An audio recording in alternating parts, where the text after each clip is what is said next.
আলহামদুলিল্লাহ, আজকে চলে আসলাম ব্রাহ্মণবাড়িয়া জেলা কুটিচুমুনি বাজারে, কসবা থানার ভিতরে। এটা কুটিচুমুনি, এত পরিমাণ গরু ছাগল উঠে আপনারা দেখলে কল্পনাও করতে পারবেন না। এটা প্রতি রবিবার, প্রতি সাপ্তাহিক বাজার রবিবার। এখান থেকে কুমিল্লা জেলা, নোয়াখালী, লাকসাম, ফেনীর সব গরু আসে এখান থেকে। আর ওইখানটা আপনার ব্রাহ্মণবাড়িয়া, সিলেট, হবিগঞ্জ, ভৈরব, নরসিংদী যত গাড়ি আছে আপনি সব গরু ছাগল এখানেই আসে। বিশাল বড় একটা বাজার। এই বাজারে আসলে আপনারা একদম কম রেটে, কম দামে গরু ছাগল পাইবেন, ঠিক আছে।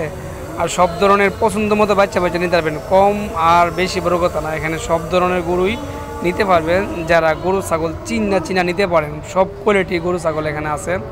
তো আলহামদুলিল্লাহ, যারা কুটিচুমুনি আসেন আমাদের ব্রাহ্মণবাড়িয়া জেলা, এখানে সব ধরনের গরু পাবেন। নিজে খামার দেওয়ার ইচ্ছা থাকলে বা দু একটা পালার ইচ্ছা থাকলে আপনার মনের মতো করে বাচ্চা আপনি নিতে পারবেন, এবং আপনি যতটা মন চায় অতটা নেন, সমস্যা নাই। কিন্তু এখানে দালাল ছাড়া বেচা কিনা হয় বেশিরভাগ। দালাল নাই বললেই চলে। আপনি নিজে বুঝা শুনে কিনবেন, কেউ এখানে আপনাকে বাধা দেবে না। আপনার মতো আপনি মন খুললা উদার মনে আপনি গরু কিনতে পারবেন, শান্তি মতে গরু কিনতে পারবেন।